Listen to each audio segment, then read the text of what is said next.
Hello everyone, welcome to the second video of the poem Roadside Stand by Robert Frost. In the first video, we had gone through the line by line explanation of the poem. In this video, we'll be discussing the central idea or the summary and also the theme of the poem. Let's continue.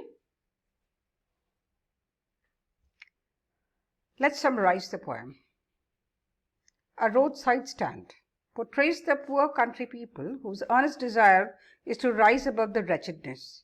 They attempt to do this by putting up a roadside stand and trying to sell whatever they can to improve their lives. But the city people just speed by in their cars and do not even notice them.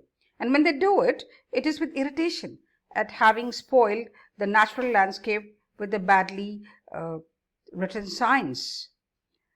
Frost aptly portrays the country's people's anger at the selfishness of the city dwellers, for all they want is to attain the standard that they have seen promised to them in movies, but which they feel is being denied to them by the present government. What it means over here, the signs N turned wrong and S turned wrong. That's what it means by written bad signs. And a roadside stand being offering only whatever they have grown in their backyard. So they want to get out of the wretchedness of their present life, and hence the very purpose of erecting this roadside stand is meant for that.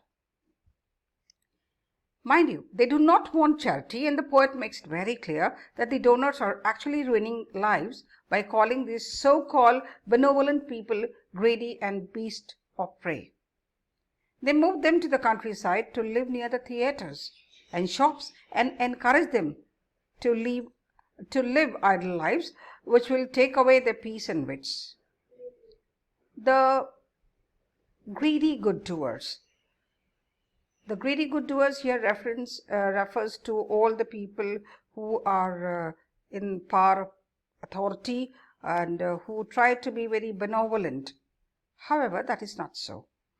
And they want to move them to the countryside and expecting doing some good for them, which isn't actually the fact. However, the poet feels the pain on seeing the people country's intense longing for better life and their sadness at the non-fulfillment of their dreams, when not even one car stops to inquire about the goods they are selling. The city dwellers are projected as being involved in their own lives with no thought for anyone else.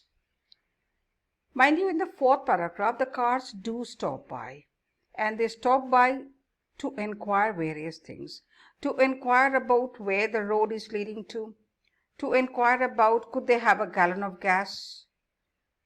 Never ever do they stop to buy things from them. Now that is what is expected from them to be doing for these roadside people who have erected up the roadside stand for them. It also shows the heartlessness of the city dwellers through the poet's insane desire to end to the country people so that they would be relieved from their complaints and the lack of upliftment of their lives. The poem ends with the poet's remorse at these feelings when he realizes how he would feel if someone were to try to end his pain in the same way.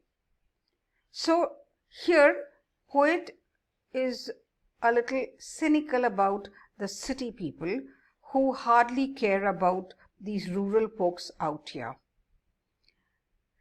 At the same time, he also wants to put these rural folks out of the pain, and this can be very much done by the people who are there in the city who can help them out by just offering them help by buying the stuff which they have to sell out there on the roadside stand.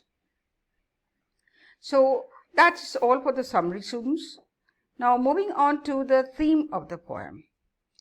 The theme of the roadside stand is the poet's plea for the consideration of the simple people of the countryside whose lives have shown no progress. He expresses his pain at their sadness and sorrows and seeks support and relief for them. He hopes someone would work unselfishly for the rehabilitation and not exploit them. he brings out the wide disparity between the haves and the have-nots with a pitiless clarity and humanity, and seems to suggest the economic well-being of a country depends on the balanced development of the villages and cities. So here, Frost is wanting to say that the the rural folks need to be uplifted. There needs to be a development for such people, and this development can be brought about by the ones who are there in the city. What he wants is to render help, to help them, to put them out of the sorrow, the pain, and of course the poverty in which they have been living. It would not be for charity, but it is just for humanity, and that's what he has tried to put forth in this poem. So that's all, students, for this video we have, and that's the end of it. Thank you. Thank you for watching, and we'll discuss doubts in the later videos. Thank you.